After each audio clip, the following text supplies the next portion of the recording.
Live from the 607, it's the Ocho Duro Parlay Hour, where we're talking everything movies, TV, comics, and entertainment. Join in the conversation on social media with the hashtag ODPH, because here we go.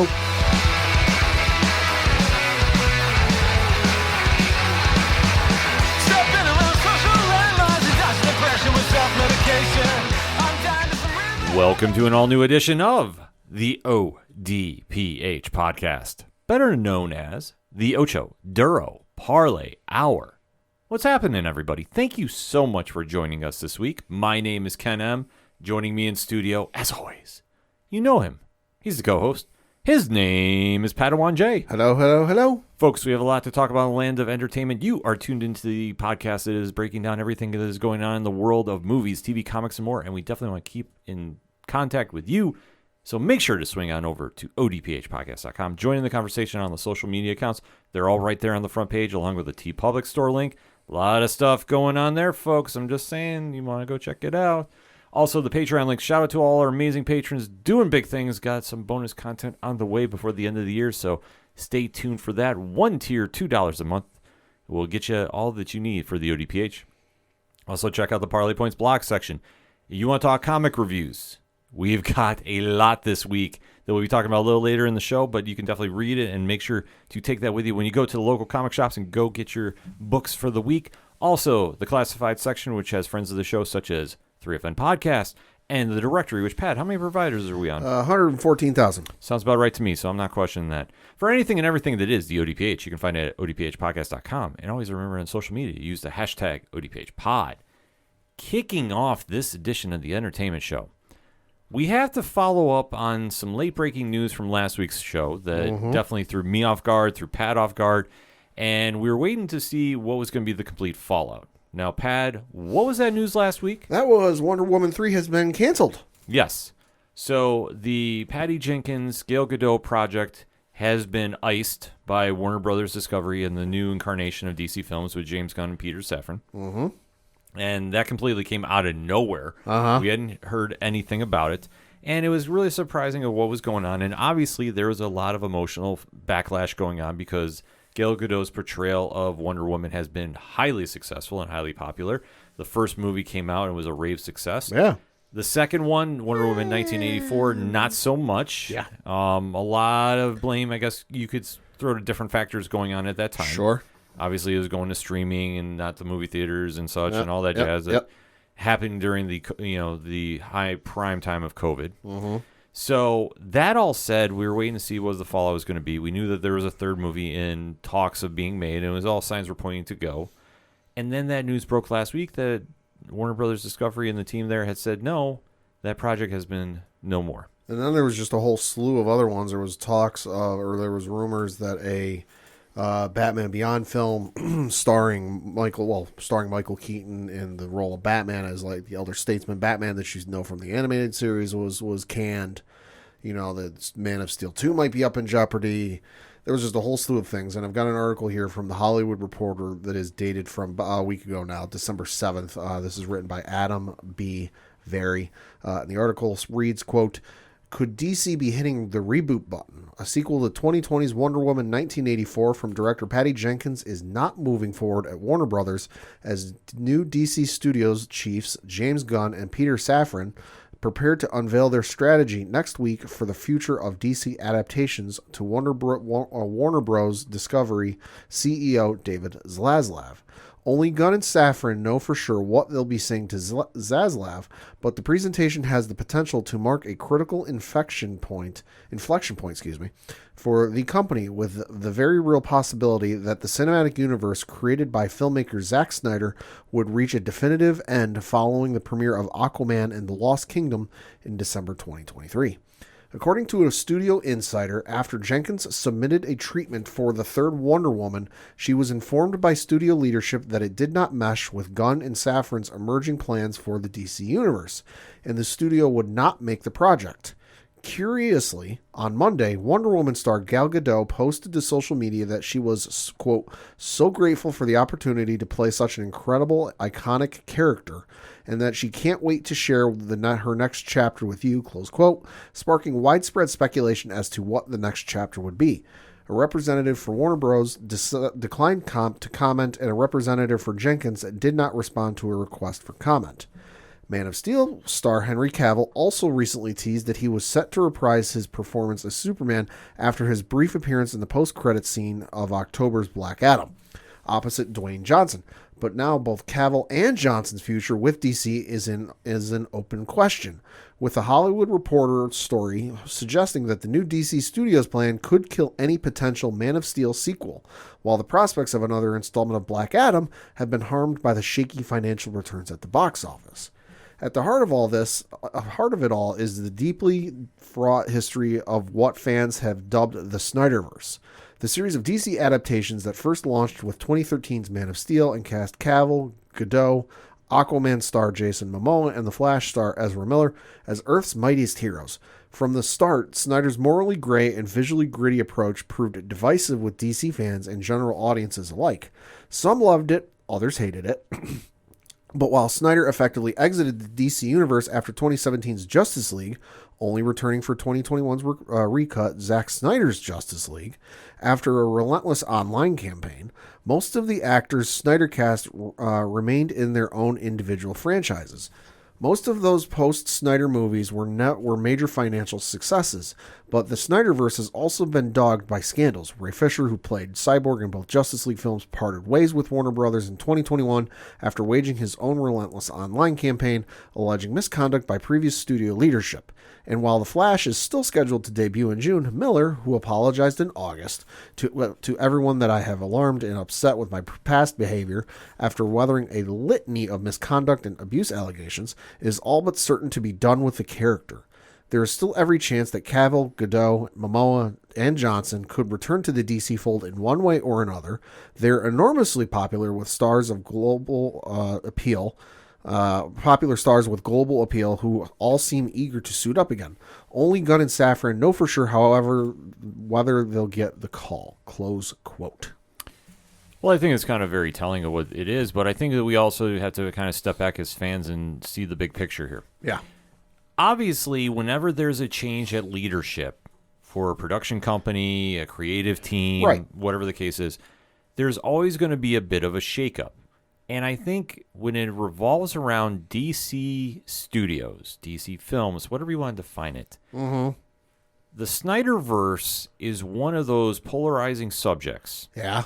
That you're going to have a reaction one way or another. And I think that Gunn and Safran coming in are going to want to wipe the slate clean and start fresh. Well, and especially you think of some of the stories they might want to tell. You're really tying listen, as passionate and as diehard as some of those Snyderverse fans are, depending on some of the stories they might want to do, their hands are tied if they're behooven to keep the mythos and the timeline up with what happened in the Snyderverse movies.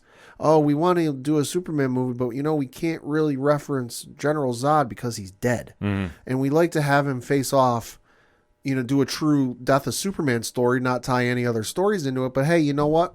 He's already killed off Doomsday in the movie universe. We want to have Gal Gadot do something with, her mythical heritage, I guess you could call it. But, sure. Hey, you know what? We've already killed Ares, the god of war. There's just so much there that, they want to tell these stories. The thing that worked best with Gunn and the Suicide Squad was WB didn't hamper him and say, you need to get these characters in these specific spots. These ones can live. These ones can die. They just looked at him and went, do whatever you want. We'll figure it all out later. We'll work it all out later. No big deal. And look at how great that movie was. Right. Gunn can work magic. We've seen it time and time again with the Guardians of the Galaxy films, the Guardians of the Galaxy Christmas special, and then the Suicide Squad, and even Peacemaker. He can work magic when you just let him do what he wants to do, and he can't do that what he does best when you're telling him, oh, hey, you got to keep all this other stuff in line. Well, that's the big question mark that we have now, is for all the projects that we knew about coming. Right. Obviously, we knew there was a Flash movie that's coming that's got a bunch of controversy with it. Yeah. We do know that there's a Matt Reeves Batman franchise that is in play. Yep. Obviously, and a TV show. And there's a lot of moving parts involving that vision of Batman.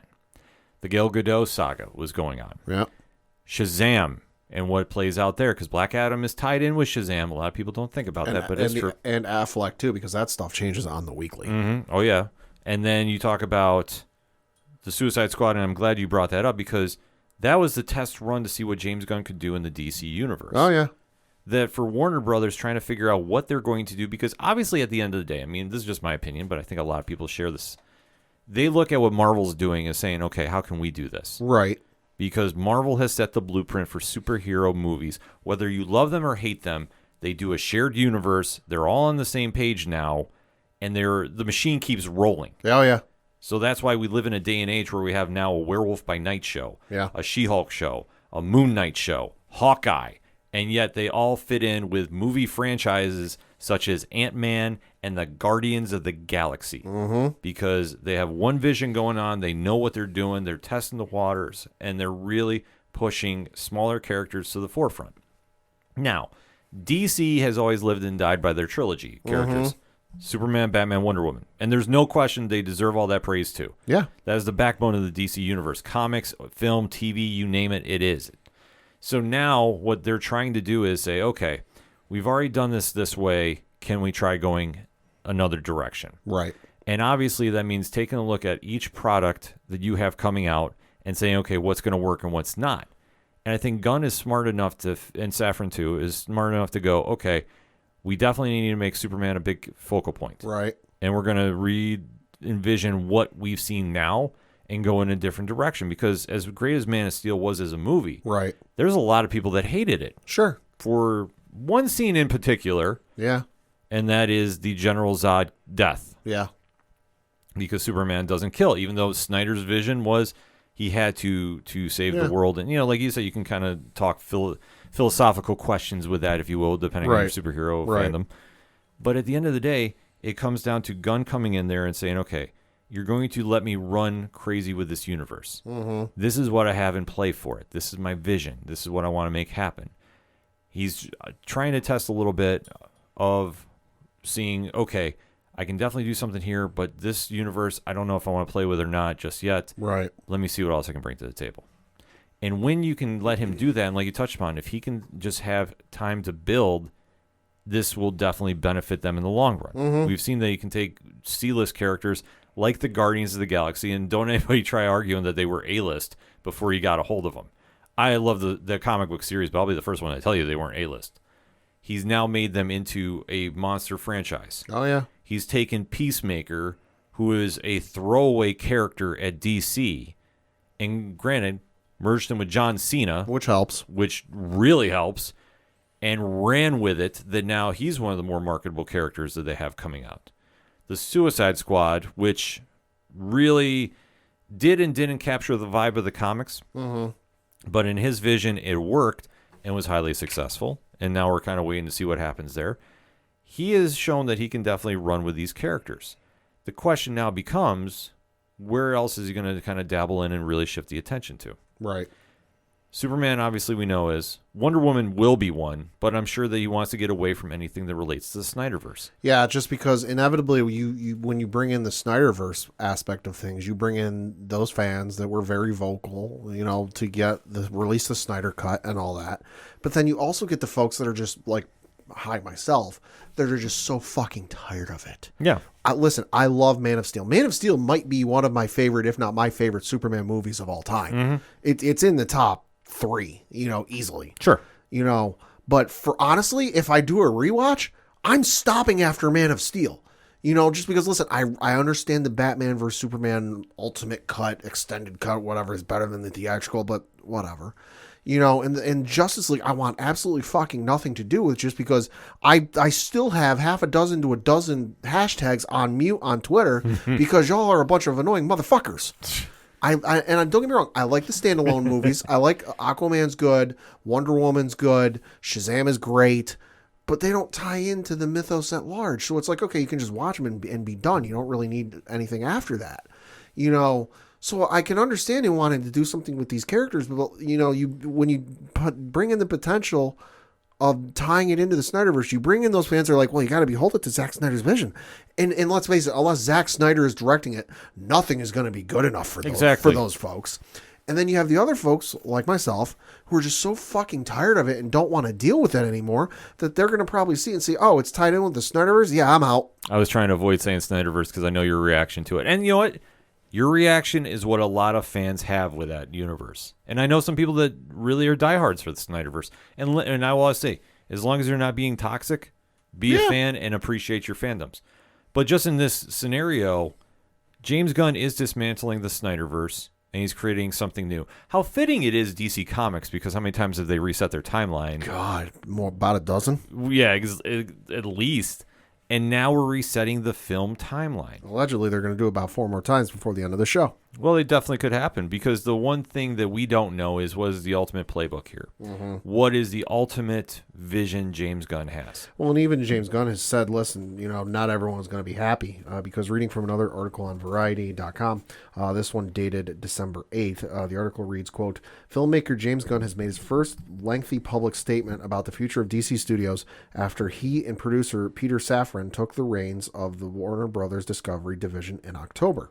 Quote, Peter and I chose to helm DC Studios knowing we were coming into a fractious environment, both in the stories being told and in the audience itself, and there would be an unavoidable transitional period as we moved into telling a cohesive story across film, TV, animation, and gaming. Gunn tweeted Thursday. But in the end, the drawbacks of that transitional period were dwarfed by the creative possibilities and the opportunity to build upon what has worked in DC so far and to rectify what has not. Close quote. Gunn's decision to speak out was catalyzed by a lengthy story posted Wednesday by The Hollywood Reporter, which broke the news that a sequel to 2020's Wonder Woman 1984 was not moving forward at Warner Brothers. And then it goes on to say, Variety confirmed that aspect of the report, but sources cautioned that several other assertions within it that potential sequels to Man of Steel with Henry Cavill and Black Adam with Dwayne Johnson were likely also dead, and that Jason Momoa might transition from playing Aquaman to the DC anti-hero Lobo were far more speculative. On Thursday, Gunn said of the Hollywood Reporter report that, quote, some of it's true, some of it is half true, some of it is not true, and some of it we haven't decided yet whether it's true or not, close quote. Well, I think it's very telling, and I think the one thing that we have to applaud James Gunn about, he's been very transparent about... Very vocal about what's going on. There was some person who tweeted out this just in, James Gunn doesn't like Henry Cavill. Mm-hmm. To which somebody replied to that original tweet and said, at James Gunn, care to comment on this? And James Gunn replied, yeah, not true. Yeah, and there's also been the report came out, allegedly that James Gunn and Peter Safran were looking at involving Robert Pattinson's Batman universe into the DC mainstream, the widestream, in which James Gunn has said this is completely untrue. He put that tweet out not too long ago, actually. Yeah. This is a situation that he's not getting enough time to really get the ball rolling, so to speak. Right. That everybody is so at a fever pitch about what's going on because he's making moves, and some people are just very upset about it because it's a change in stat quo. Mm-hmm. But if you look at it from the broad perspective, he's got a lot of cleaning up to do. No, he does. Yeah, he does. And that's one area that we need to remember as fans. He's going to come in, he's going to try implementing things, much like how Kevin Feige has done with Marvel. Right. That not everything is going to be your favorite book or character. And he's going to definitely try reinventing a lot that we've seen before. Because the question becomes, where are we going from here? And that's something that we just don't know, but he's at least willing to take a shot with lesser-known characters, try running with them. The one idea that's been starting to pick up some steam, and obviously Jason Momoa has been talking about it too, is he is a huge Lobo fan. Apparently he owns every issue ever. Yeah. Allegedly. And allegedly. And I say allegedly because we haven't seen it. Oh, I know. I don't doubt he owns a lot of Lobo, but whether he owns every issue, I don't know. I'm not arguing with him about that. So he could kick my ass. So yeah, I'm not arguing either. But I believe he is a fan, and I think that he's also looking at it saying, okay, we now have a new head of creative here. We're going to go in different directions. Have I told everything I want to do with Aquaman because it's so tied in with the Snyderverse, and that universe is going away? I mean, that's the major point of this whole argument that we have. This is the end of the Snyderverse. Love it or hate it, it's gone. So now we have the Gunverse, if you will. I guess, yeah. Until we've come up with a cooler name. Yeah. And now we're just waiting to see where the fallout's going to be. Now, does it mean that Henry Cavill's not coming back? No. Maybe not. We haven't heard anything other than what was in the article from last week that Gunn and Safran were scheduled to meet with David Zaslav this week. We haven't heard anything about that meeting, so it might have happened. It might not have happened yet. Mm-hmm. But the CEO of Warner Brothers Discovery doesn't even know what they want to do yet. So why the fuck are we going to know? Exactly. And us as fans need to just fall back a little bit and let it all play out. The only things that we know for certain is the Wonder Woman project is gone as its current form. Mm-hmm. We know that the rumored Michael Keaton Batman film, which is heavily rumored to be Batman Beyond, is not going to happen in its current incarnation. Right. We do know The Flash is still coming out, love it or hate it. But it's probably going to be done after that. But I think we all would have figured. Yeah, it's going to be one and done. Like, we are not banking on seeing Ezra Miller back as Barry Allen anytime soon. And then you think about Aquaman 2 has been done. Yep. Obviously has a very huge budget, so that is going to come out. Oh, yeah. And then I think that is going to be the fond farewell to the Snyderverse as we know it. We still have a Shazam movie that's coming out next year that is going to have some ties into what is going to be the new DCU. But I even think that that's going to go through a transition at some point. Maybe. And then we just had Black Adam come out, which is loosely connected to the Snyderverse. Yeah. That future is really up in the air. I mean, about its only connections, and I feel like I can say this at this point. It's out on digital, and it'll be out on HBO Max here within the next couple of weeks. Mm-hmm. The only connections to the Snyderverse are Amanda Waller and then Henry Cavill. Yeah. Past that, there really isn't much else. No, there isn't. And then wherever they decide to go with his character after this is anybody's guess. Because there is an argument if Black Adam made money at the box office or not. I know Dwayne Johnson tweeted out that it did. That he, according to his tweet, he put out December 7th. I'm showing it to Pad right now. Waiting to confirm with financiers before I share this excellent Black Adam news. Our film will profit somewhere between $52 million and $72 million. Fact. It's almost $400 million worldwide. We're building our new franchise step by step for the DC future. End quote. So we don't know what's going to happen there, but I imagine that Warner Brothers wants Dwayne Johnson to be a big part of this, and I think that he's going to be working with James Gunn too. Maybe not in so much of a big public spotlight, but I think that Gunn knows you have the number one action superstar wanting to work in your universe. Where can you utilize them? And you're going to run with there. And then you take a look at some of the other projects that have been rumored to come around too. There's been talk about a Deathstroke project. There's been talk about a new Terry McGinnis project. Christ, the Deathstroke project been talked about for 6 years at this point. Right. I mean, these are all rumors we've heard, but you have to look at it and say, okay, James Gunn is probably going to lean and going into a different direction. Like, we're not going to see everything be centered so much around the Trinity, but he's going to bring in a lot of people that are going to be a breath of fresh air, so to speak, with the fandom that has been tired of seeing the same old stuff. I mean, because let's face it, as big as, Captain America, Iron Man, and Thor are for the Marvel movies, they aren't the focal point for every single movie. Exactly. Marvel movie that comes out. They didn't try to shoehorn, one of them into the first Guardians of the Galaxy movie just because, hey, we need them in there. It's the big three. They're the bankroll for us. Yeah. So now we kind of sit back and wait to see how this all plays out. And I think that we have seen some moves, and I think the general reaction is anxiousness. I don't think it's positive or negative. It's a mix. I just think it's anxious that people are just people want to know. Let's face it, people don't like waiting. It's a culture that you want to know and you want to know now. You can't stand waiting, but unfortunately that's part of it because like we said, the CEO as of this recording, because Lord knows our history, this could change by the time I go to publish this damn thing. Oh yeah. The report will come out about the meeting, but as of this recording, the CEO, nothing has come out about their meeting with the CEO. So why the fuck would they tell us, the public, before the guy who has the ultimate say of yes or no finds out? Exactly. And that's what we as fans need to just be patient about. James Gunn is going to do a lot of house cleaning. He's testing out a lot of things amongst the fandoms. I know he's been trying to get the temp in the room, so to speak, from the internet community about what characters they want to see, and I think that we might see some of them. I don't think we're going to see everybody because you can't please everybody. No. But I think what he's going to do, and I think he just needs enough time to do it, he's going to clean up a lot of the areas that fans that have been tuned out by the Snyderverse Mm-hmm. going to want to come back and see. Right. Whether it's a Teen Titans project, That'd be good. Yeah, whether it's a Batman Beyond project in some fashion. Please. Which I think you're going to see. Please. I've heard Terry McGinnis' name has been thrown around, rumored. I just want to stress rumored. I just have, hi, Warner Brothers Discovery. If anyone's listening, I just have one request. If you do a Batman Beyond movie, can you get Will Friedle in there in a cameo appearance in some way? Because Will Friedle is as much Terry McGinnis as anything else. I could definitely see that, and there are people allegedly that do listen from Warner Brothers here. Hi, take some notes. We do appreciate the. I'm just saying you want to do a fun fan service moment, much like Nolan North appearing in the Uncharted movie. Mm-hmm. Ultimately for the story meant nothing, but for fans it was just this, oh hey, there's the guy who's been voicing the character for the entire run of the series. Yeah. Just to have Will Friedle, who, if in case you don't know, he was Eric on Boy Meets World. Mm-hmm.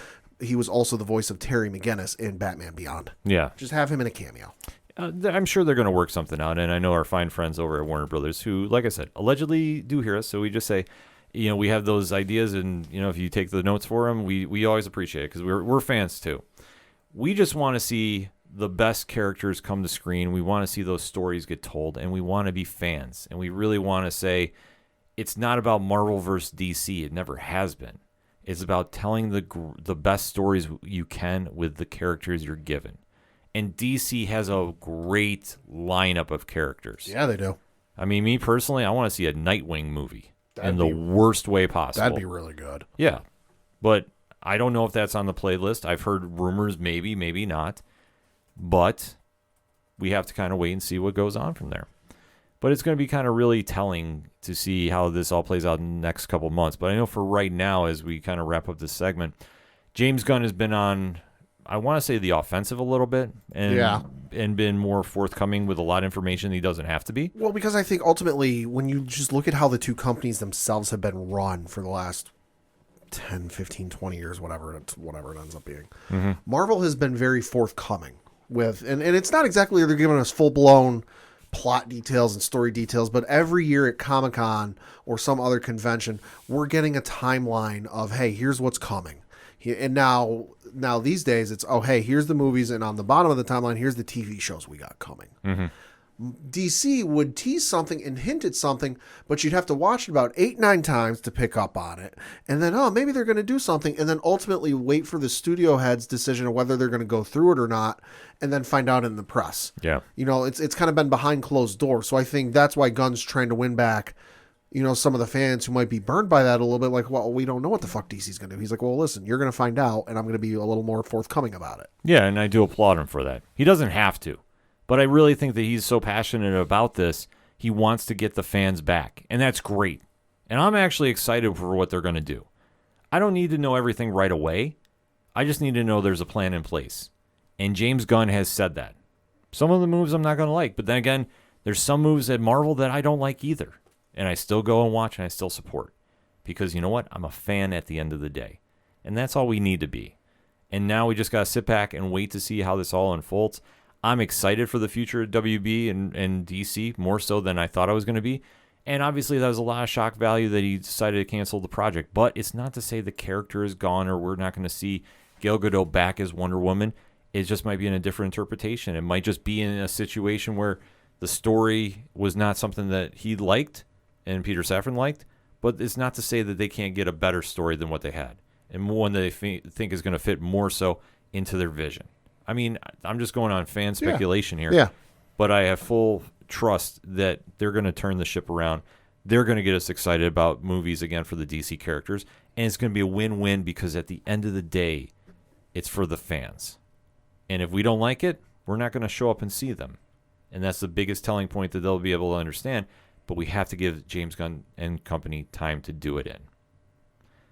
Final thoughts, Pat? No, super excited to see what, because listen, ultimately at the end of the day, I trust James Gunn. I look at the track record of what he's done. I know he can do great things with some of this stuff. Listen, I want to know as much as the next person. Is Henry Cavill coming back, or is he going to go back to The Witcher now? We don't know. We're going to find out. But listen, you just got to quote Aaron Rodgers, RELAX. Well said, Pat. That being said, we turn it over to you, the ODPH Society. What is your thoughts about the James Gunn moves that you've seen right now? Are you excited about them? Are you very negative about them? And where do you think the future of DC films is heading right now? He's made some drastic moves in a lot of people's eyes. Some have been very, very shocking. Mm-hmm. Some have not been so much. But at the end of the day, are you, the fan, ready for a change at DC? And where do you see this studio going in the future now, just after a couple short days of him really making some noise? So hit us up on the hashtag ODPHpod. Let us know. We're going to take a quick break. We'll be right back. You ever wondered what comics Mark from Vale Am I is into? What Zach from Left Behind's favorite MCU movies are? Well, Metalcore Nerds is the show for you. My name is Sean Mott, and here at Metalcore Nerds, we cover the latest things in pop culture, whether it be Star Wars, Marvel, DC, AEW, and everything else in between. You can listen to the show every Monday on Adobe Howl at 7 p.m. Eastern, or find it anywhere you find podcasts after it debuts on the radio station. Coming back for another segment on this edition of the ODPH podcast, and we have to break down a trailer that dropped that we have had circled on our calendars. We're very excited to hear about this movie and whatever is going to be coming out involving it, because its first part absolutely blew us away. Oh, yeah. More so than I thought it was going to, because anytime you say Marvel and animation, it's not held in the same regard as DC animation. It's hit or miss. It's very hit or miss, and it's not to say it's bad, but DC has always set this very high standard of their animated films. So when Marvel does, sometimes they really hit and sometimes they don't. But this film in 2018 really hit the mark and set everybody ablaze. Well, and refresh my memory, wasn't this the one that the one year we went to New York Comic Con, they showed like the first half of the movie, and we didn't go to it because they were showing it up at Madison Square Garden. We had something else going on at that time. Yeah, so we had another press obligation. So we're like, oh, hey, but then we were in line waiting to get into said obligation, and there was some stuff on Twitter about, oh, hey, they just showed the first half of the Spider-Man Into the Spider-Verse film, and we went, yikes, is that a good move? That seems a little like, oh, hey, you're not really sold on the movie. You're really trying to sell people on it. Boy, do we eat our words. Yes, we did. And we have publicly admitted that many times, that we made a huge mistake not going to this panel at New York Comic Con, because when we heard this movie came out and the fan reaction, and this is why I always say, go to a con, go to a panel, and just be a fan. Because if you really want to find out about what something is really about, you'll get that honest fan reaction when the fans come out. And this movie definitely had fans buzzing that year at New York. And that was Spider-Man Into the Spider-Verse. So this is the animated film, and definitely it was having Miles Morales, Gwen Stacy as Ghost Spider, Peter Parker, who was a little aged, and something was going on. Peter B. Parker. Yes, Peter B. Parker. I have to remember, it's officially B. Parker. And you saw the story of how they were taking on the Kingpin and Dr. Octopus, and there's a lot of moving parts going on with that. Shamik Moore was voicing Miles Morales, Haley Steinfeld voiced Ghost Spider, and Jake Johnson did Spider-Man. Film was a massive success, and obviously was garnering a sequel to come out. Right. We've heard about the sequel. We've heard a little teaser trailers here and there, but this is the one that really caught our attention, that just dropped, and we have a lot to break down for its sequel entitled Spider-Man Across the Spider-Verse. Now, if you're new to the ODPH, first and foremost, thank you for checking us out. We do appreciate it. Drop us a 5-star review when you're done listening to the show. We like to give a spoiler-free statement before we get into any kind of deep dives. So if you haven't seen the trailer yet, you don't want anything ruined, we give you enough time to tune out, watch it, and jump back in.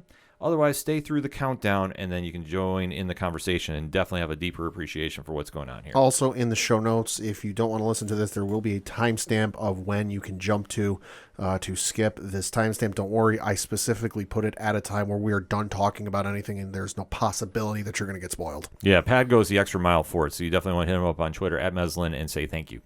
So that being said, though, Pad, what is your spoiler-free statement about Across the Spider-Verse? The trailer's good, but honestly, I was expecting a little bit more. You know, I felt like there could have been, because without going into spoilers, there's not a whole lot divulged about the movie. You know, it's kind of plot detail free. And while I wasn't expecting a full-blown plot description, I was expecting maybe a little something, a little tease about, because we did get a trailer a year ago that was like a first look, quote unquote. So this is, I guess, a teaser trailer. It's the second trailer. I was expecting maybe a little bit of the hint as to what's going on in with this story, but we really don't get that. Otherwise, the trailer was great. Trailer was very solid, a bit confusing. Yeah. There's a lot. I know I throw this statement around a lot if you listen to the ODPH, but I think this is probably the prime definition of moving parts Yes. going on in this trailer. Yes. There's a lot in the midway point that you are pausing and rewinding to check out to see if you missed something. But they don't reveal a lot about what is going on. You have a rough idea about the plot, but it's more or less to get you hyped up for the film, and they did a stellar job of that. I can't wait to see this in the movie theaters when it comes out, so I'm definitely excited about it. So it did its job, albeit, though, a bit confusing and really unsure of where we're eventually going, but I'm all in for it just as a fan. Yeah. That said, 3, 2, 1. It's spoiler time, Pat. Talk to me. Like I said, the trailer was good. You know, it got me excited to see the movie, which at the end of the day is what you want a trailer to do. But it left me wanting more. And maybe that's not a bad thing. But honestly, I was kind of expecting more from this trailer just because it's so anticipated. It's so hyped up. You know, you almost don't need a trailer for it. You could honestly just drop it, you know, the week of and go, hey, surprise, you know, here it is. And people would still turn out in droves to see the damn thing. You know, but just in terms of, you know, like even a teaser trailer, like I said, I don't want a full-blown plot description and explanation of what's going on, but just give me a little tease. Let me figure out give me a little hint as to what's going on with this and what's going to be happening, you know, so I can go, okay, that sounds interesting, you know, or whatever else. And I didn't really get that, you know, and that's kind of my one drawback with the trailer, because I agree with you, there's a lot going on, but I think that was done deliberately so. And that was just kind of because there's been a lot of rumors and there's been a lot of reports and such about what the film's going to be about and what it's going to entail and who's going to be in it and this and that. I think this was just kind of to whet our appetites. It's like, hey, here's kind of some of the crazy shit you're going to see in this movie, and we realize you're not going to be paying attention to any of the plot points. We're going to leave that out. Yeah, this was perfect for fan service. Other than that, you really don't have any idea what's going on here. Other than you know that Miles Morales is fully ascended in his role as Spider-Man. That now he's really had that whole year one experience almost behind him, I want to say, just because of how I was reacting. Because as the trailer opens up, he's standing out watching the view of New York City, and he catches his mom creeping up behind him, voiced by Luna Lauren Velez. And they're kind of having this really cool interaction going on. And she's just being very overconcerned about him. And just, he's like, I can hear you coming from behind. You know, why don't you talk to me? And she's just very obviously worried for her child now that he's a superhero and fully blown with that. Right. And he's kind of standing underneath this water tower on top of the building he's living in or whatever. And he seems depressed. He seems bummed. Like something's not going the way he would like it to. Things are not exactly going to plan. He's doing the old twiddle the thumbs thing, you know, and his mom trying to kind of, and no pun intended here, trying to break the ice, you know, and try to just talk to him. She goes, I hope I didn't ice your game, man. Yeah. So it's a fun scene going on as we see. And then they do go to a quick flashback to the 2018 film, and we get the cameo of the late Stan Lee. Yeah. And this still hits me every single time. It's almost kind of like these flashbacks. It's kind of like when you watch a new season on Netflix where they give you the little summary of what happened the season before. It's almost what this feels like. Yeah, it definitely is. But it's just when Miles gets the Peter Parker suit. Yeah. And, you know, just that moment, almost like the passing of the torch, so to speak. So it's a great scene that goes on. And then you still have in the backdrop Rio talking to Miles and just having that mother-son conversation as it's going forward. And you're right, it is a flashback sequence, you know, like a montage to 2018's film, which I have no problem seeing because for a lot of people, we live in such a quick digital age. Yeah. It's here today, gone today. Right. So we do need these refreshers. Because I know online some people were complaining about it. I'm like, honestly, unless you're a very diehard fan of this film, you're going to forget parts. Oh, yeah. So these are never meant in a bad sense. But as we progress, Miles is trying on the suit in the bathroom. You see him swinging around New York, and he has a quick shot that he's on the bus with Gwen Stacy and Peter B. Parker. So obviously the team is kind of coming back together, and you see Miles is staring at the Spider-Man case of the suit, and like it's just like iconic moments that you see. And this is just where Miles' mom is just saying, you know, you got to really make sure that this is where you belong, and you know, if you want to feel like you belong, you're not an outsider. And then you see the iconic skyfall from the building, the free fall. Yeah. You've seen this shot everywhere. It's one of the best stills of all of the Into the Spider-Verse movie. Don't know who came up with the idea for it, but hey, kudos to you. It's brilliant. Just that point in the movie, like that is just, when you see that scene, it switches up a gear. It picks you up as a fan and takes you somewhere. And to anyone who's currently playing Spider-Man Miles Morales on PC, because the PlayStation game just got released on PC, friendly tip, you can recreate that shot in New York if you're creative. Ooh. Just saying, there is a photo mode. You can invert the camera 180 degrees, so upside down. You can recreate that photo. Just saying. That's very, very cool. And then we go back to seeing Miles swinging around New York. He's stopping a car from flying into the side of a building. You see him having a heart-to-heart with Peter at one point. He's swinging by somebody that was robbed on the street. You do see the first appearance of Miles' dad, Jefferson Davis, who's voiced by Brian Tyree Henry, and reenacting how their bond is. And obviously his dad is always trying to say, Miles, say I love you, say I love you. It's always that cool moment too. Like I say, I love the dynamic that they have with Miles and his parents on this. Yeah. So as you see, it's just more of Miles' mom talking in the background, and then you get to the final shot of the first movie, really, where Gwen Stacy reappears and is saying, hey, you want to come with me? We're going on an adventure? Yep. And as you see him leave his bedroom, he goes flying through this timeline portal. He's in a brand new suit, much like you see in the comics. So I want to say like a really brand new suit. But then this is where things get interesting. This is at the 134 mark? 124. 124. He now appears in this station hub, and this is kind of where all the Spider-Verses coincide. So this is where things get very, very tricky. You can almost call it Grand Central Station. You can. And I know that there's a version of this in the comics. I don't think it's that version. Sure. So I don't want to say it is. But I know that some people can argue about it, because there has been many storylines where the Spider-Verses all come together. So this isn't anything really retelling, but for a pop culture audience, this is going to be slightly confusing. So I want to stress this. But in this scene, you kind of see a camera shot pulling away, and Gwen and Miles are staring, and you're seeing all these multitudes of spider characters walking across various platforms. And some of them, we couldn't figure out all of them. Oh, yeah. But some of them we do recognize, and that is they have the Scarlet Spider cane suit. So we assume that one is in there. The video game suit from Insomniac from the first Spider-Man video game. Yep. I saw Mayday Parker from MC2, the comics. I know that there was a werewolf Spider-Man that has been connected to the Marvel Zombies comic universe. The black and yellow armor suit, which is just recently introduced in the comics. Yeah. There was a Spider Cop that was in there. You did see the incarnations of Mary Jane and Mayday Parker from the Renew Your Vows series. Oh, yeah. It's in Spider-Geddon. You did see the Fortnite version, the Spider-Man Unlimited from the cartoon.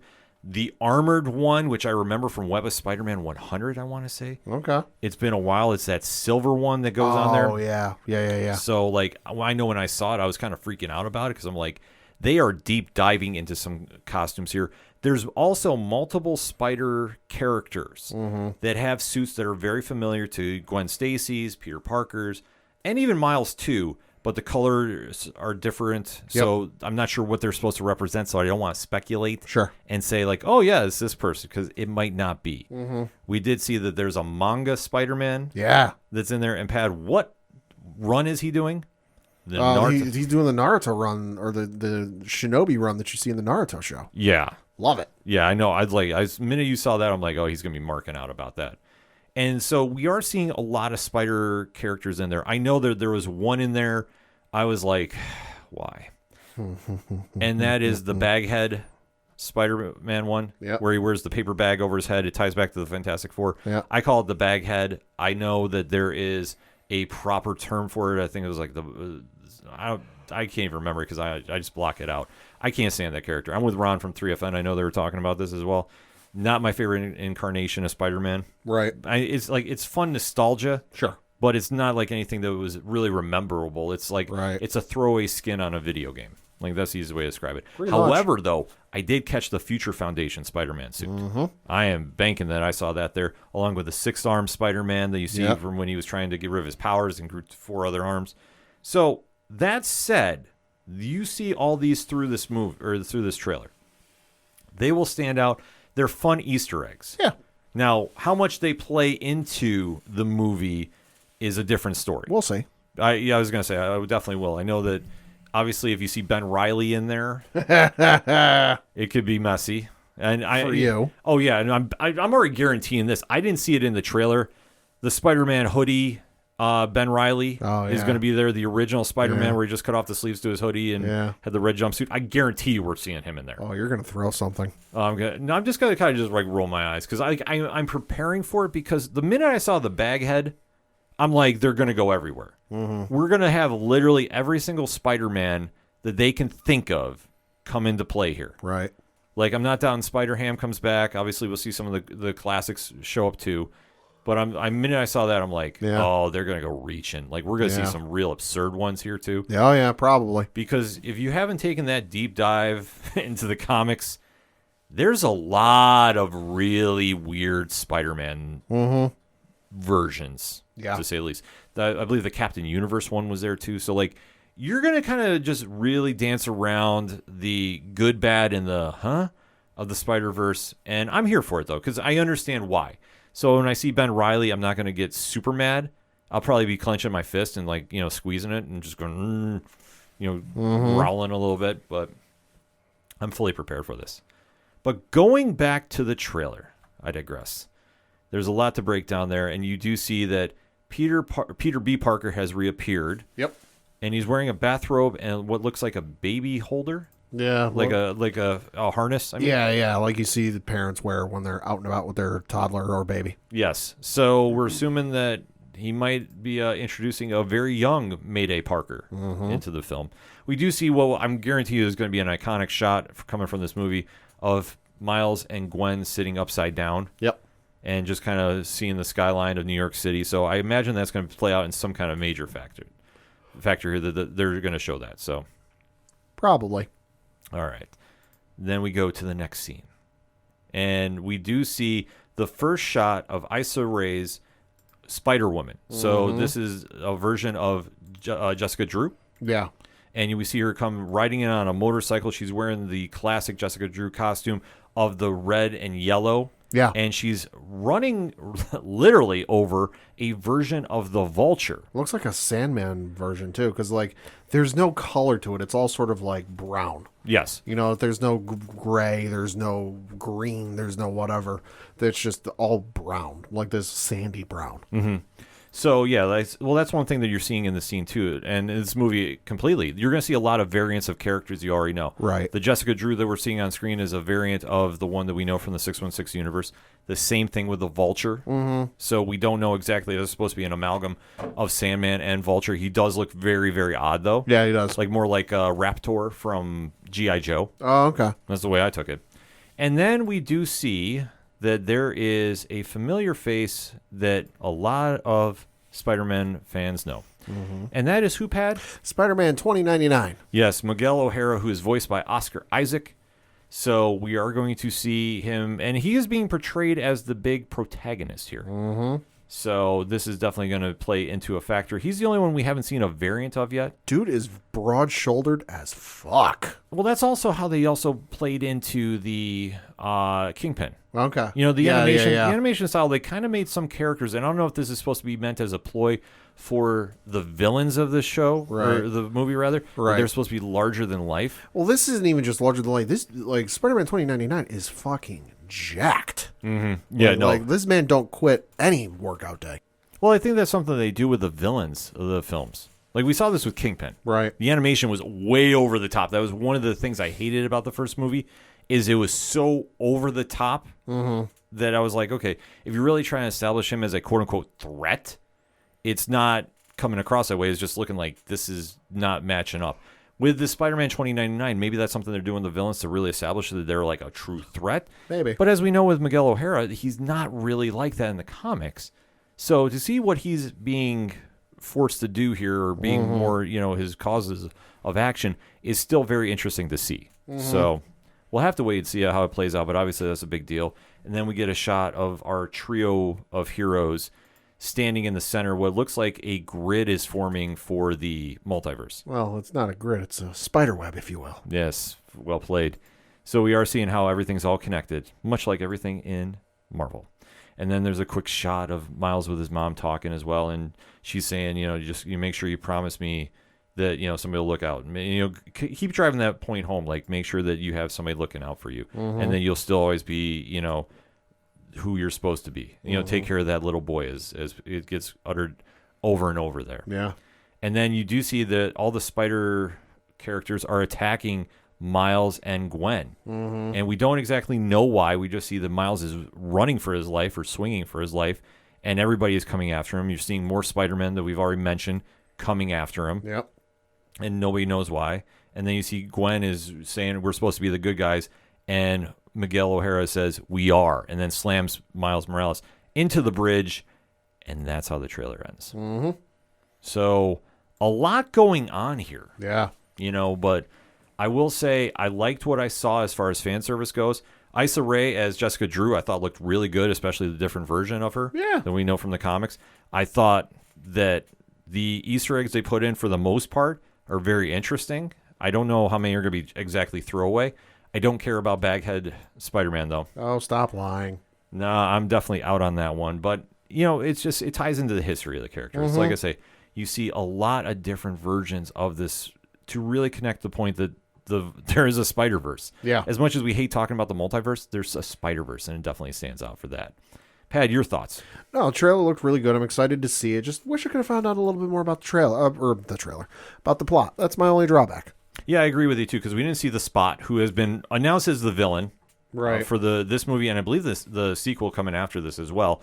So no Jason Schwartzman voiced Spot. Right. Which I am very curious to see how they pull this off. But then again, anything that they have done in this universe has been very, very interesting to see how this shapes up.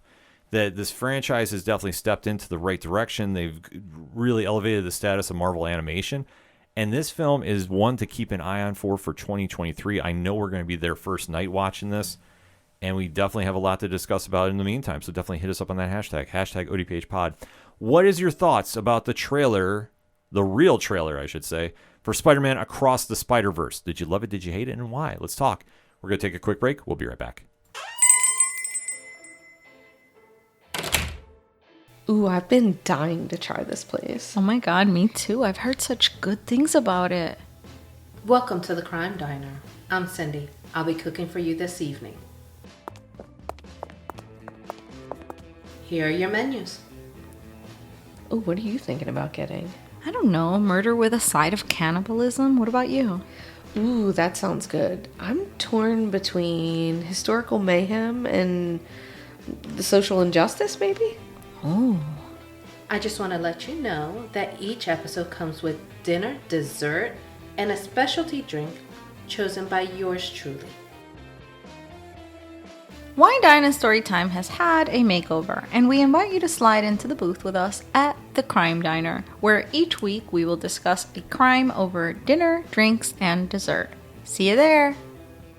Coming back for the final segment on this edition of the ODPH podcast. Pad, what you got? Got a few things to talk about. The first of which was announced today. There are some new additions to the National Film Registry. Oh, okay. So in case you don't know what this is, I'm going to read a little blurb from an article on NPR.com, which reads, quote, "Every year, 25 movies are added to the National Film Registry to be preserved for posterity by the Library of Congress. Intended to reflect the depth and breadth of American filmmaking, the selections always feature blockbuster titles intended to generate attention. The biggest one this year is Iron Man. Really? That launched Marvel Studios as an inescapable force in American pop culture in 2008. Marvel Studios president Kevin Feige said in a statement, quote, "Iron Man was the very first Marvel Studios independent film Marvel Studios independently produced. It was the first film that we had all of the creative control and oversight on and was really make or break for the studio. All of our favorite movies are the ones that we watch over and over again and that we grow up with. The notion that here we are almost 15 years after the release of Iron Man and to have it join the film registry tells us it has stood the test of time and that it is still meaningful to audiences around the world, close quote. So some of the other films, I'm going to go through the other list of films that are added to the film registry this year. This is in chronological order. You have Mardi Gras Carnival from 1898. Yes, there were films from back then. Cab Calloway Home Movies from 1948 through 1951. Cyrano de Bergerac from 1950. Charade from 1963. Scorpio Rising from 1963. Behind Every Good Man from 1967. Titicut Follies from 1967. Mingus from 1968. Manzanar from 1971. Betty Tells Her Story from 1972. Superfly from 1972. Attica from 1974. The cult classic horror film Carrie from 1976. Union Mates from 1976. Word Is Out, Stories of Our Lives from 1977. Bush Mama from 1979. The Ballad of Gregorio Cortez from 1982. Itam Hakim Hoppet from 1984. Hairspray, the musical film from 1988. The Little Mermaid from 1989, the movie that really kickstarted Disney's animation renaissance. Yep. Tongues Untied, from 1989. When Harry Met Sally, also from 1989. House Party from 1990. The aforementioned Iron Man from 2008, and then also Pariah from 2011. Very solid class. Yeah. Switching over to some other stuff and some streaming news, it was announced by the folks over at Amazon Studios that a television adaptation of the video game franchise God of War has been ordered from the folks over at Amazon. Oh, shit. Reading from an article on thehollywoodreporter.com, quote, Amazon's Prime Video is getting into the video game adaptation business. The streamer has greenlit a series based on the award-winning PlayStation game God of War. The Wheel of Time's Rafe Judkins will serve as showrunner on the adaptation, and Oscar nominees Mark Fergus and Hawk Otsby from Children of Men, Iron Man, and The Expanse are writing and executive producing with Judkins. Sony Pictures Television and Amazon Studios are producing God of War in association with PlayStation Productions. Quote, God of War is a compelling character-driven franchise that we believe will captivate our global customers as much with its expansive and immersive worlds as its rich storytelling. Vernon Sanders, head of global television at Amazon Studios, said in a statement. We are honored to share in the adventure of exploring the God of War mythology in such a momentous way with Sony Pictures Television, PlayStation Productions, and game developer Sony Santa Monica Studio, close quote. The series in development since March will follow Kratos, the god of war, who exiles himself from his blood-soaked past in ancient Greece and hangs up his weapons forever in the Norse realm of Midgard. Quote, we love when his beloved wife dies, the show's description read.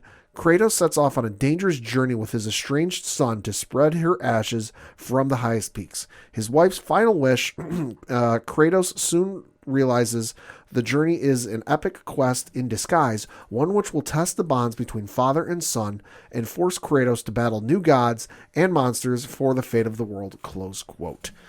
God of War is one of my favorite video game franchises of all time, and I'm just going to say this. If they're basing it off of the quote-unquote reboot, whatever you want to call it, the one that came out a couple years ago, not Ragnarok. Ragnarok's the new one, but the one that came out, the last one that came out. Y'all thought The Boys was violent? Yeah. Motherfucker, you're not ready for this. I am scared to see what kind of levels they're going to go to for the violence. Oh my God, the violence is going to get turned to like 11, and it's going to be glorious. It's going to be out of control, but obviously, I mean, we've talked about this many times in the past, too. With video games coming to the small screen or big screen, there is a little bit of challenge to really capture the essence. Mm-hmm. With Amazon bankrolling it, that's a big deal. Yeah. That's going to have a lot of faith behind it, and I think they understand what they got on their hands, too. Cause all I'm saying, get Christopher Judge, who voices him in the video game franchise, to play the character. He's got the size. What about Triple H? I mean, that would work, too. Yeah. That'd work, too. Just saying. Also, avoid spoilers, because there's a hell of a plot twist in that story, and you don't want to see it before the show comes out. Facts. All I'm going to say. Facts. And then switching over to the Game Awards, going to read through some of the winners, because I did watch the Game Awards, and it was a lot of fun, and boy, were there some moments in this video. The Game Awards. Kudos to Pat for the live tweets, too. God damn. So for Best Adaptation, the winner went to Arcane League of Legends from the folks over at Netflix. That I've heard nothing but raves about. That was a stacked category because going up against it was Cyberpunk Edge Runners, which I've heard good things about. the Cuphead show, which I've also heard good things about, Sonic the Hedgehog 2, and Uncharted. Honestly, out of the bunch of them, Uncharted might have been the weakest one, and that's not necessarily saying it's a bad. That's not bad, but it's not a bad film. Yeah. I love the film, but just the other ones are so great. For most anticipated game, the winner went to The Legend of Zelda: Tears of the Kingdom, which no surprise to anybody. For best esports team, it went to the team Loud, which plays Valorant. Best esports game went to Valorant as well. Best esports event went to the 2022 League of Legends World Championships. Best esports coach was Matthias Taruski, who coaches Loud in Valorant. The best esports athlete was Jacob Ye Whitaker, who plays Valorant. A lot of Valorant here. For content creator of the year, that went to Ludwig. Best multiplayer game, surprise again, stacked division here. Call of Duty Modern Warfare 2, the re-release. Okay. Multiverses, Overwatch 2, Teenage Mutant Ninja Turtles, Shredder's Revenge. Didn't realize that was a multiplayer game, but hey. And then Splatoon 3. Splatoon 3 was the winner in that one, but stacked category there. For best sim/strategy game, it went to Mario Rabbids Spark of Hope. Okay. Best sports racing game went to Gran Turismo 7, beating out the likes of F1 22, FIFA 23, NBA 2K 23. Wow. Yeah. That's saying something. Another stacked category was the best family game. You had Lego Star Wars: The Skywalker Saga, Mario Rabbids Spark of Hope, Nintendo Switch Sports, Splatoon 3. All of those, not the winner. Kirby and the Forgotten Land was the winner. Really? Yeah, it was a huge surprise on that part. Really? Yeah. Best fighting game went to Multiverses. So Makes sense. That's shout fun. out to those guys. That's fun. Best RPG went to Elden Ring, which surprised the goddamn no one. Yeah. Yeah. I was going to say, I wasn't even paying attention to that category. That was a no-brainer. Best action adventure game went to God of War Ragnarok. Best action game went to Bayonetta 3. Innovation in accessibility went to God of War Ragnarok. So basically this was recognizing software and or hardware that is pushing the medium forward by adding features, technology, and content to help games be played and enjoyed by an even wider audience. God of War had something like 100 plus accessibility features for it, which makes all the sense why they won the game. Best VR/AR game went to Moss Book 2. Best community support went to, again, the second year running, Final Fantasy XIV Online. Best mobile game went to Marvel Snap, which I know that's got a huge following. I'm not doubting that one bit. That game is addicting as all blazes. I have not played it yet because with my schedule, I will never stop, and I'm going to be so far behind on stuff, it's not even going to be funny. For best debut indie game, that went to Stray. Of course, the game where you play a cat, so no surprise there. Best indie game, also Stray. And then for best ongoing game, again, second year running, it went to Final Fantasy XIV Online. For Games for Impact, this is for a thought-provoking game with a pro-social meaning or message, went to As Dusk Falls. For Best Performance, this went to Christopher Judge for God of War Ragnarok. This man won this award and then gave like a 10-minute speech. Really? He won the award, and it was even punctuated by the award was handed out by Al Pacino. Which wait, Al Pacino? Like the Al Pacino? Yeah, Al Pacino was there. So why Al Pacino was there handing out a video game, even he didn't know. He said his grandkids play video games. He really doesn't delve into them all that much. So everyone was trying to figure out why he was there. But hey, he was there. But yeah, Christopher Judge won and then proceeded to give like a 9 or 10 minute speech, which then the host, Jeff Keighley, then poked fun at him for the rest of the night, talking about how long they were running. For Best Audio Design, this went to God of War Ragnarok. Best Score/Music went to Bear McCreary for his work on God of War Ragnarok. No brainer there. Nope. Best Art Direction went to Elden Ring. Best Narrative went to God of War Ragnarok. Noticing a theme here? Yeah. Best Game Direction went to Elden Ring. And then come to Game of the Year went to Elden Ring, and this is where the fun begins, because the creators and whatnot behind Elden Ring come up on stage. And there's a gentleman on stage that doesn't quite seem to fit in with the crowd. And then they say their whole speech, and then he gets up there and says some rather bizarre and outlandish things. Yeah. Mentioning Bill Clinton at one point. So if you're wondering why Bill Clinton was trending on Friday morning, this is why. Mentions Bill Clinton, and everyone goes, what the fuck is happening? Come to find out, he shouldn't have been there. He got arrested. Why he was there, I have no goddamn idea. But it was a notable end to the Video Game Awards, which were a hell of a lot of fun. Gotta say, it was an improvement over last year, because last year there were so many goddamn ads. And I'm not talking like advertisements for games coming out. No, it was just like, hey, here's a Google ad. Hey, here's an Amazon ad. Hey, here's a, DoorDash ad. No, they're not so many ads, so it was a lot better. Did have a few game trailers announced. Some of the ones that jumped out to me, we had the announcement of a trailer that for an upcoming Hellboy game called Hellboy Web of Weird, WYRD. Looks exactly like the animation style from the comic and some of the other stuff, so super excited to see this. It looks awesome. This looked dope as all hell. It looked like straight out of the comics. I am here for this one. Had a trailer for a new game mode, which is out now for the Among Us game, which is hide and seek. Basically, there is a one killer going around trying to kill everyone. They have limited vision. All of the other crewmates have to complete their tasks, but they also have limited vision, and so it's a very quick thing. You can't stop to vote somebody out or anything like no, it's just pretty much once you start, you cannot finish until either the hiders win or the seeker does. Looks like crazy fun. I know it's a mod that got added in. It's a mod they added into the game proper, so looks super interesting if you're into that. In an announcement that nobody saw coming was the announcement of Hades 2. Obviously, Hades 1, super popular game. I have not played it yet. It's on my list of games to play. But coming from the studio that typically doesn't do sequels, but hey, they're doing a sequel, so I know folks are excited for that. We got an announcement for an upcoming VR game called Ghostbusters Rise of the Ghost Lord. This looks bananas. So this is taking place in San Francisco. It's coming in 2023 to the PS VR 2 and MetaQuest 2.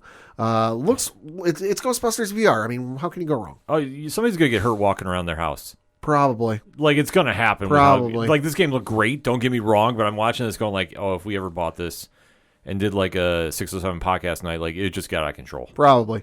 We got a new trailer for Suicide Squad Kill the Justice League. Yes. Which, gotta admit, this trailer started, thought they were announcing another Batman game. Yeah. Because the way the trailer started. Had the vibe. I had the vibe of a Batman game. Nope. But it is announcing that, of course, Batman's going to be in the game. And the late, great Kevin Conroy got to voice the character one last time. Yeah. And it is for this game. Yeah, this hit all in the feels too, man. Yeah, it did. This was perfect trailer. Super excited about this game, and just knowing this is Kevin Conroy's last voice as performance as Batman, like just all the emotion just kind of poured in there. Yep.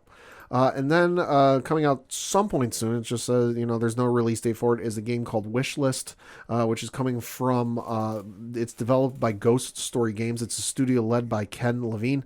He was the creative director of System Shock 2, BioShock, and BioShock Infinite. This game looks like a BioShock game.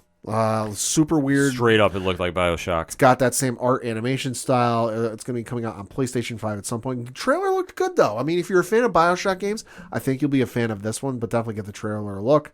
And then you had my most anticipated trailer of the night because they were hyping it up.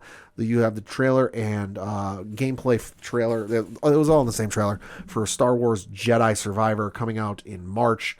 Holy shit, this game looks amazing. Yeah, like very dope. Oh, my God. I was excited about it. It looks like they took the kind of like fight mechanics and the fight engine from the first one and then just built upon it. It looks super fun. Not sure what's going to go on with the story. I know there's an individual at the trailer who gets taken out of a Bacta tank of some sort. A lot of speculation who that is. I don't know who he is. Got a hunch. Don't want to say it yet in case I'm right. Hint, hint, hint, hint, hint. Yeah. Think it could be a clone. But we'll see what happens. Super excited to play this game. Like I said, if you haven't played the first one, highly recommend it because it is one of the best Star Wars single-player stories they have done in years. And it's a lot of fun. No, it looked amazing. Like, I was definitely excited about it. There's one scene in there where the Jedi picks up the Stormtrooper, uses it as a shield, and then cuts him right in half. Yeah. That looked amazing. Yeah. Like, I sat there, I was like, okay, this looks dope. Yeah, it does. This looks freaking fantastic. And then in the trailer announcement, nobody saw coming from Hideo Kojima, Death Stranding 2. Okay, so that was a real thing we watched. Yeah, it was. Okay, because I know, like, I'm sitting there watching and think I was tripping out on something because I'm just like, what the hell is going on? He said during the Game Awards that, like, he wrote the story for Death Stranding 1, which was, like, kind of like plague, post-apocalyptic based, and then 2020 because it came out before 2020 and then 2020 happened. He's like, I went and rewrote Death Stranding 2 so I wouldn't predict the future again. Oh, jeez. So he rewrote the story for Death because he wrote the story for Death Stranding 1, and then 2020 happened, eerily similar between the two.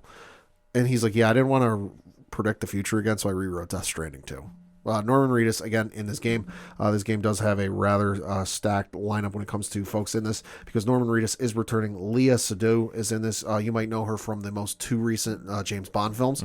Also, Ellie Fanning in the game as well. And then also, well-known voice actor, even if you don't know the name, look up his IMDb credits. The dude is one of the most preeminent voice actors in gaming. Troy Baker. Oh, okay. Troy Baker, very well. Yeah. Even if you don't know the name, look up some of the credits. You'll know some of his work. You'll know his voice. Yep, you will. Trust me, you'll know it. Yeah, you will. So those were the things announced at the Game Awards. It was a lot of fun. Next year, they're going to be doing at the Los Angeles Coliseum outdoors. So that'll be interesting to see how they pull that off. We're going out there? We might. We'll see. All right. I've got to wait and see about that. Hint, hint, wink, wink, nudge, nudge. Yeah. Got to wait and see how that plays out. All right. So for my one-shots, I will give the spoiler-free review of the first 2 episodes of Doom Patrol on HBO Max, because I am going to put this up for our patrons. I said I was going to talk Stargirl. I still will talk Stargirl unless they want to hear me talk some Doom Patrol. So I'm going to put that in there. So if you want more information about Doom Patrol, one tier, $2 a month, and definitely we'll get into that. But spoiler-free wise, they came back very strong. I like the direction they're going with. Obviously, there's been a little shift in the leadership role, as Rita Farr, a.k.a. Elastigirl, played by April Balby, is now taking the leadership role of the team, and we're seeing a very unique dynamic play out between Michelle Gomez, who's now joined the team as Madame Rouge, and seeing how she plays off everybody else. Matt Bomer replies his role as Larry Trainer, a.k.a. Negative Man. You obviously know Diane Guerrero, who I don't know how she has not won an Emmy yet, is blowing my mind, is back as Crazy Jane. And, of course, Brendan Fraser is reprised the role of Cliff Steele, a.k.a. Robot Man. Obviously, they have their first adventure. And Jovian Wade, who is playing Cyborg Victor Stone as well, too. They're back on their first mission, so to speak, and it kicks off in the only way the Doom Patrol can. It is fantastic. It is amazing. And just, I'm telling you right now, I did this in the spoiler-free review for the season. I really mean this. The dynamic between Bowlby and Michelle Gomez is amazing. And just their back and forth is something to definitely watch. And as the team is now coming together as that superhero team, well, obviously not everything goes as well as planned, because as an unprecedented trip to go see Cliff's grandson in Florida, in the machine that they travel in, it is a time machine. They wind up actually shooting to the future. Hey. And they get to around the year 2042, and the world has been decimated by a unique creature that can easily just be described as werebutts. Okay. It's Doom Patrol. Let's get weird. We need to remember this. So if you see these characters, yes, there is a picture up we have of some of the promotional art this season. It does explain a lot. But apparently they have now run rapid over the world, and somehow the Doom Patrol is responsible for this. Oh, of course. Yes, so we do see the future version of Cyborg start warning everybody else about what's going on. He obviously meets up with the current version, who has been de-robotized, if I can say that. There's been a reason going on for Season 3 that why he doesn't have his powers. So you are seeing that kind of play back and forth a little bit. And what they're trying to do is now race against time to figure out what happened, what went wrong, and stop it. And it's been a fun interaction with obviously all the drama that goes on with each individual character. And I stress, the writing on the show is so on point, Pat. It's not for everybody, though. And I know I want to just stress this, because if you're going into this thinking it's going to be like a Marvel show and everything's very cut and dry, no. Like, this is multi-layered. But each actor really brings out the most of their characters. And like, I can't stress enough, Diane Guerrero should have got an Emmy and then some by now. She has been absolutely crushing in this role since day one. How she bounces around all the multiple personalities and really making them her own has been just amazing.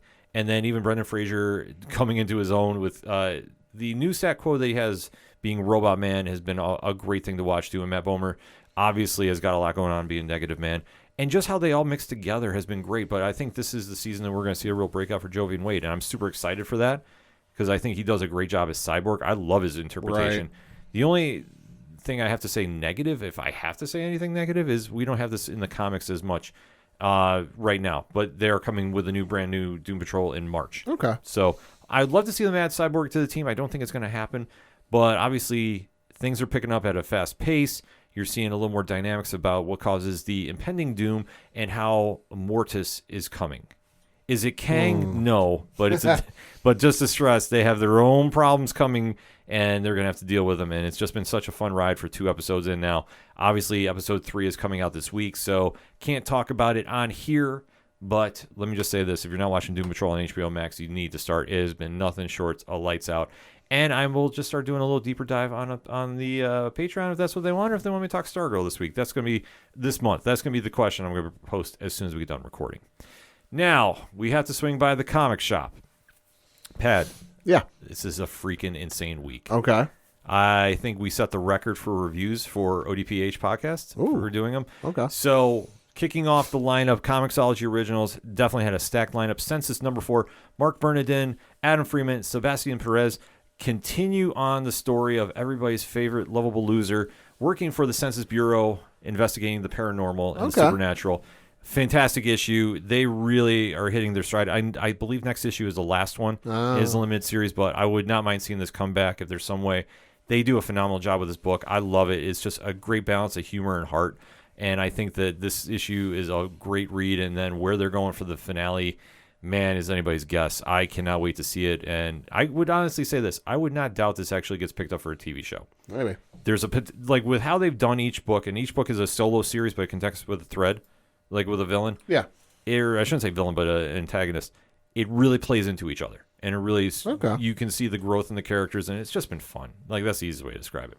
Also out on Comixology, a name you have heard quite often on the Parlay Points blog section. Cullen Bunn is back with John Bivens, and they have a book out called Retroverse. So Bivens and Bunn have got this very unique story about a college student or 19-year-old student who passes out and wakes up, and the world has changed around her, and she doesn't know what happened. She's trying to put the pieces back together. And there's a lot of supernatural things going on, a little sci-fi vibe, a little horror vibe going on. So time has passed. Nobody remembers who she is, and she is trying to piece back together what happened after that fateful night. So issue 1 came out. Definitely thought it was a solid read. I'm interested to see where this story is going. Obviously, like I said, if you read Parlay Points, you know I'm a big fan of Cullen Bunn. I think he does some great work. Now, the book that I think is going to have the most people talking this week, it's called A Vicious Circle. It's out by Boom Studios. Mattson, Tomlin, and Lee Berhamo. This book is absolutely brilliant, insane, over the top, intense. There is just so much going on, and it's basically the battle of 2 characters that have this whole standing till the end of time, that they're each fighting for their own separate causes and one's trying to stop the future. The other one is trying to make something happen that will make a better future. And they're going like back and forth about this. And you're just seeing them go all through the timelines. I'm showing Pad some of the artwork here. Ooh, nice. How crazy is this? A little different. The detail is very different. And like I say, they are going in a lot of different places, a lot of different timelines. They do, like I say, a great deal of jumping around. So you might need to read it just like, take your time and really soak it in. But the artwork by Berhamo is amazing. And I was absolutely blown away by this book. There is just so much going on.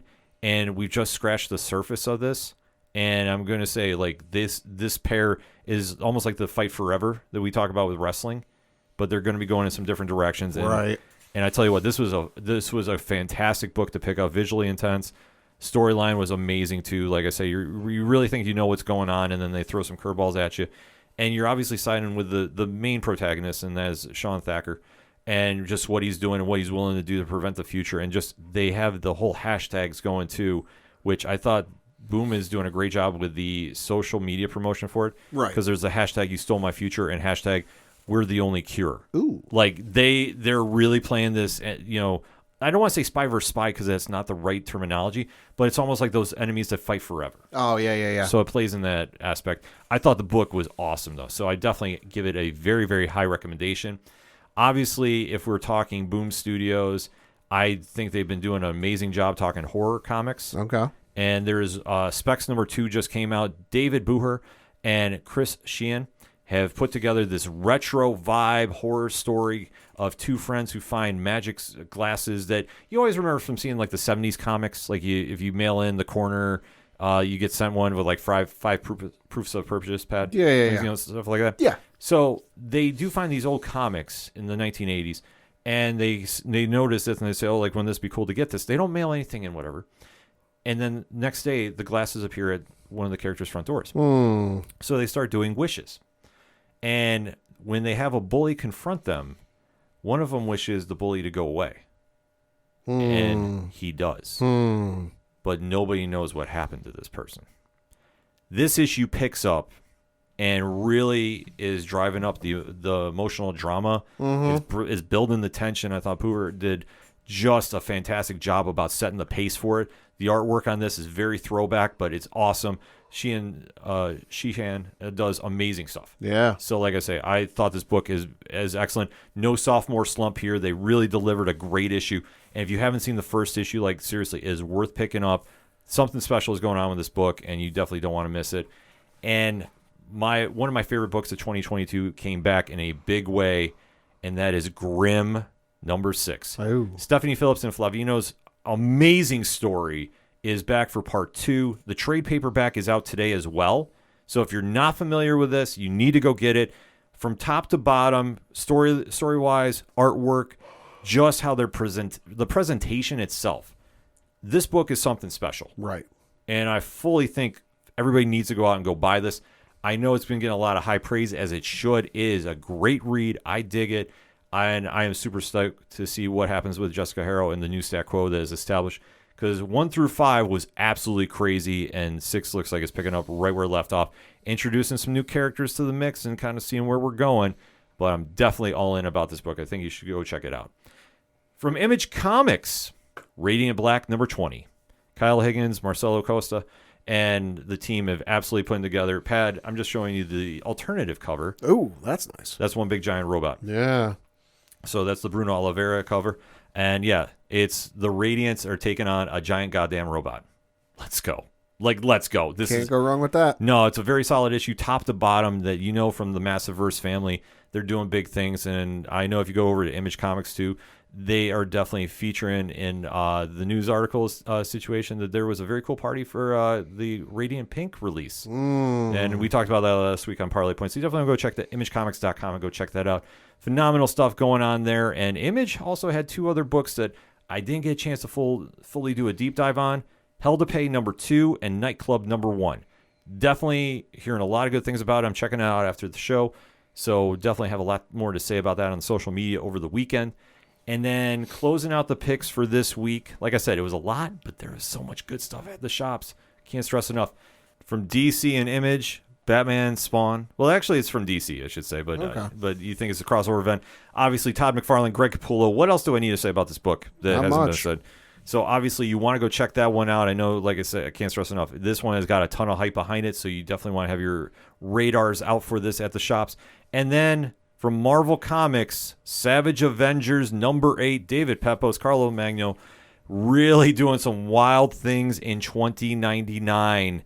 I'm going to say, if you want some shocks, you want some surprises, you want some great curveballs, and one really big nostalgia panel, which I saw, and I was like, oh, here we go. Savage Avengers by Marvel has got this locked up for you. So you definitely want to check that out. You definitely want to go to your local comic shops. Make sure you go pick up some great books, and definitely hit me up on the social medias. Let me know what you're reading too if you haven't already heard those picks come through here, because I definitely want to check some more books out as the year is progressing into 2023. Yeah. And as we stress here at the ODPH, go support your local comic shops wherever you're at, and make sure you pay up your pull lists for the holiday season. Don't have any books that are over the holidays. Make sure you're all caught up, because it does help out those shops tremendously. That being said, Pat, for anything and everything that is the ODPH podcast, you can find it at odphpodcast.com. That's it for this week. So for the one and only Padawan J, Thank you. I'm your host, Ken M. Thank you as always for listening to the ODPH podcast, better known as the Ocho Duro Parlay Hour. See you next time.